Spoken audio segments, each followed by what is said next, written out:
Bacaan dari kitab Ratapan. Tanpa belas kasihan, Tuhan memusnahkan segala ladang Yakub.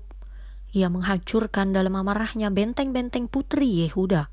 Ia mencampakkan ke bumi dan mencemarkan kerajaan dan pemimpin-pemimpinnya. Duduklah tertegun di tanah para tua-tua putri Sion. Mereka menabur abu di atas kepala dan mengenakan kain kabung.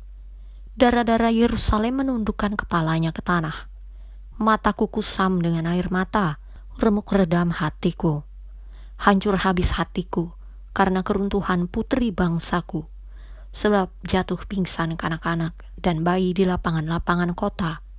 Kepada ibunya mereka bertanya, "Mana roti dan anggur?" Sedang mereka jatuh pingsan seperti orang yang gugur di lapangan-lapangan kota ketika menghembuskan nafas di pangkuan ibunya. Apa yang dapat kunyatakan kepadamu? Dengan apa aku dapat menyamakan engkau, ya putri Yerusalem? Dengan apa aku dapat membandingkan engkau untuk dihibur, ia darah putri Sion? Karena luas bagaikan laut reruntuhanmu, siapa yang akan memulihkan engkau? Nabi-nabimu melihat bagimu penglihatan yang dusta dan hampa. Mereka tidak menyatakan kesalahanmu, guna memulihkan engkau kembali. Mereka mengeluarkan bagimu ramalan-ramalan yang dusta dan menyesatkan. Berteriaklah kepada Tuhan dengan nyaring, hai putri Sion. Cucurkanlah air mata bagaikan siang dan malam. Janganlah kau berikan dirimu istirahat. Janganlah matamu tenang. Bangunlah, mengeranglah pada malam hari, pada permulaan giliran jaga malam. Curahkanlah isi hatimu bagaikan air di hadapan Tuhan. Angkatlah tanganmu kepadanya demi hidup anak-anakmu yang jatuh pingsan karena lapar di ujung-ujung jalan. Demikianlah sabda Tuhan.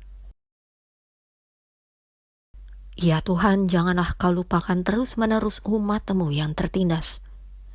Mengapa ya Allah kau buang kami untuk seterusnya? Mengapa menyala murka-Mu terhadap kambing domba gembalaanmu?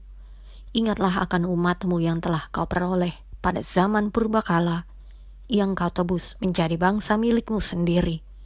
Ingatlah akan gunung Sion yang engkau diami. Ya Tuhan, janganlah kau lupakan terus-menerus umat-Mu yang tertindas. Ringankanlah langkah-Mu ke tempat yang rusak terus-menerus. Segala-galanya telah dimusnahkan musuh di tempat kudus. Lawan-lawan-Mu mengaum di tempat pertemuan-Mu, dan telah mendirikan panji-panji mereka sebagai tanda.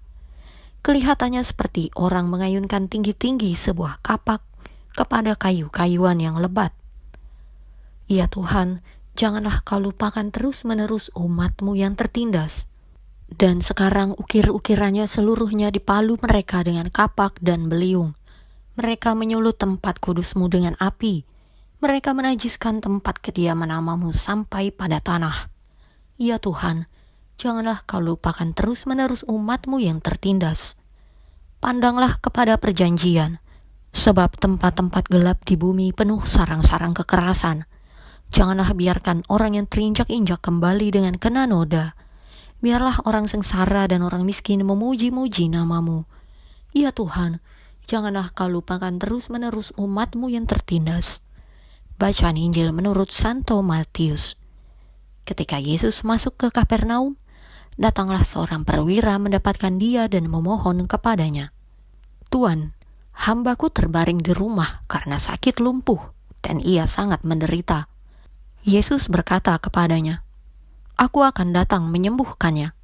Tetapi jawab perwira itu kepadanya, "Tuan, aku tidak layak menerima Tuan di dalam rumahku.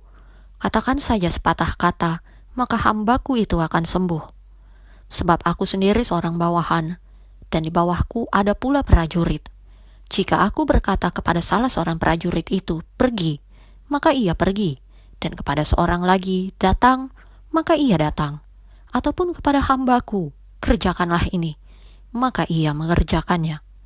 Setelah Yesus mendengar hal itu, heranlah ia dan berkata kepada mereka yang mengikutinya, "Aku berkata kepadamu, sesungguhnya iman sebesar ini tidak pernah aku jumpai pada seorang pun di antara orang Israel.